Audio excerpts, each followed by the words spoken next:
രാജ്യത്തിൻ്റെ പ്രതിപക്ഷ നേതാവാണ് രാഹുൽ ഗാന്ധി.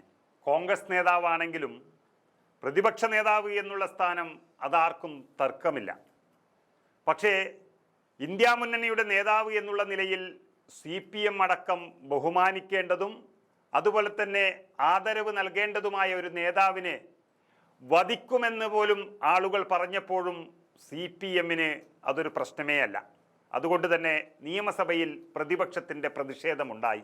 പ്രതിപക്ഷത്തിൻ്റെ അടിയന്തര പ്രമേയത്തിൻ്റെ നോട്ടീസ് പരിഗണിക്കാത്തതാണ് പ്രതിഷേധത്തിന് ഇടയാക്കിയത്. അതായത് ലോക്സഭാ പ്രതിപക്ഷ നേതാവ് രാഹുൽ ഗാന്ധിക്കെതിരെ BJPയുടെ വക്താവ് പ്രിന്റു മഹാദേവ് ഒരു ചാനൽ ചർച്ചയ്ക്കിടെ കൊലവിളി പരാമർശം നടത്തിയതുമായി ബന്ധപ്പെട്ടായിരുന്നു അടിയന്തര പ്രമേയം കൊണ്ടുവന്നത്.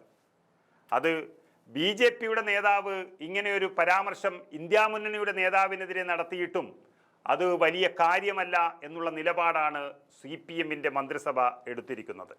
ഈ വിഷയത്തിന് പ്രാധാന്യവും അടിയന്തര സ്വഭാവവും ഇല്ല എന്ന് പറഞ്ഞുകൊണ്ടാണ് സ്പീക്കർ AN ഷംസീർ അത് തള്ളിയത്. ആ അടിയന്തര പ്രമേയ നോട്ടീസ് തള്ളിക്കളയുമ്പോൾ ഈ ജനാധിപത്യത്തിന് തന്നെ അതൊരു നാണക്കേട് എന്ന് പറയേണ്ടി വരും.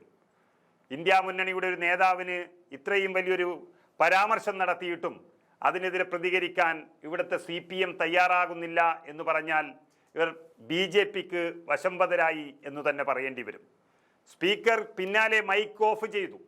തുടർന്ന് പ്രതിപക്ഷ സഭയിൽ ബഹളം വെച്ചു.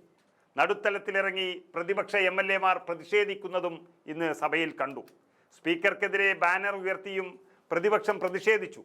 ഇങ്ങനെ ഒരു അവസ്ഥ ഈ സഭയിൽ ഉണ്ടാക്കി വച്ചത് തന്നെ ഇന്ത്യ മുന്നണിയുടെ നേതാവിനോട് കാണിച്ച അനീതി കൊണ്ട് മാത്രമാണ്.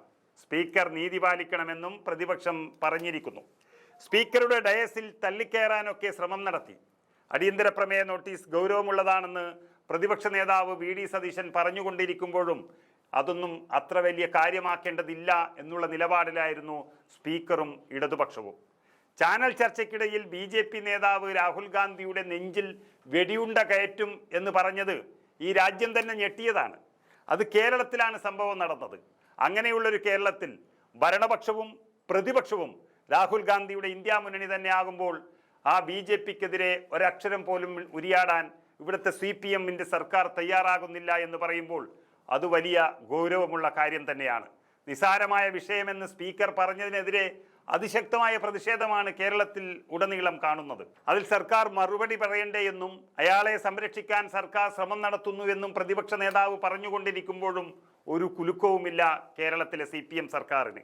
കൊലവിളി നടത്തിയയാളെ സംരക്ഷിക്കാൻ സർക്കാർ ശ്രമിക്കുന്നു എന്ന് പ്രതിപക്ഷം പറഞ്ഞുകൊണ്ടിരിക്കുമ്പോഴും അവർക്കത് വലിയൊരു അംഗീകാരമായി തന്നെ തോന്നുന്നു എന്നുള്ളതാണ് അതിൻ്റെ ഉള്ളടക്കം. എന്നാൽ സഭയിൽ ഉന്നയിക്കാൻ തക്ക കാര്യമില്ല എന്നായിരുന്നു സ്പീക്കറുടെ പ്രതികരണം. TV ചർച്ചയിൽ എന്തെങ്കിലും പറഞ്ഞാൽ അത് നിയമസഭയിൽ ഉന്നയിക്കുമോ എന്നും അദ്ദേഹം ചോദിച്ചുകൊണ്ടേയിരിക്കുന്നു. സഭ ഇന്നത്തേക്ക് പിരിയുമ്പോഴും ഇത്തരത്തിലുള്ള ഒരു അനീതിയാണ് ഇന്ത്യയുടെ പ്രതിപക്ഷ നേതാവിനെതിരെ CPM സർക്കാർ എടുത്തിരിക്കുന്നത്. BJP എന്ന പാർട്ടി ഈ രാജ്യത്ത് തന്നെ ജനാധിപത്യവും മതേതരത്വവും അട്ടിമറിക്കുന്നു എന്ന് നാഴികയ്ക്ക് 40 വട്ടം പറഞ്ഞുകൊണ്ടിരിക്കുന്ന കേരളത്തിൻ്റെ ഭരണപക്ഷം രാഹുൽ ഗാന്ധിക്കെതിരെ ഇത്രയും വലിയൊരു സംഭവം ഉണ്ടായപ്പോഴും അതിനെ അംഗീകരിക്കാനോ അത് ഗൗരവത്തോടെ കാണാനോ തയ്യാറാകുന്നില്ല എന്നുള്ളത് അവരുടെ BJP പ്രകടനം എത്രത്തോളമുണ്ട് എന്ന് വളരെ വ്യക്തമാണ്. രാഹുൽ ഗാന്ധിക്കെതിരെ നടത്തിയ കൊലവിളി പ്രസംഗത്തിൽ പ്രിന്റു മഹാദേവിനെതിരെ കേസെടുത്തിരിക്കുന്നു. പേരാമംഗലം പോലീസാണ് കേസെടുത്തത്. 3 വകുപ്പുകൾ ഉൾപ്പെടുത്തിയാണ് കേസ്. കലാപാഹ്വാനം, സമൂഹത്തിൽ വിദ്വേഷം പ്രചരിപ്പിക്കൽ, കൊലവിളി പ്രസംഗം എന്നിവയൊക്കെയാണ് അദ്ദേഹത്തിൻ്റെ മുകളിൽ ചുമത്തിയുള്ളത്. ഒരു ടെലിവിഷൻ ചാനൽ ചർച്ചയ്ക്കിടെ ഇങ്ങനെ പരസ്യമായി രാഹുൽ ഗാന്ധിയെ കൊല്ലുമെന്ന് പറഞ്ഞ ഒരാൾക്കെതിരെ നിസാര കേസെടുത്തു എന്നല്ലാതെ അതൊരു അടിയന്തര പ്രമേയമായി അല്ലെങ്കിൽ അടിയന്തര കാര്യമായി അംഗീകരിക്കാൻ കേരളത്തിൻ്റെ CPM സർക്കാർ അല്ലെങ്കിൽ ഇന്ത്യ മുന്നണിയിൽപ്പെട്ട ഒരു സർക്കാർ തയ്യാറായില്ല എന്നുള്ളതും അത് അപ്പാടെ നിരസിക്കാൻ ആ സ്പീക്കർക്കുണ്ടായ ഒരു മാനസികാവസ്ഥ അതാണിപ്പോൾ കേരളം ചർച്ച ചെയ്യുന്നത്.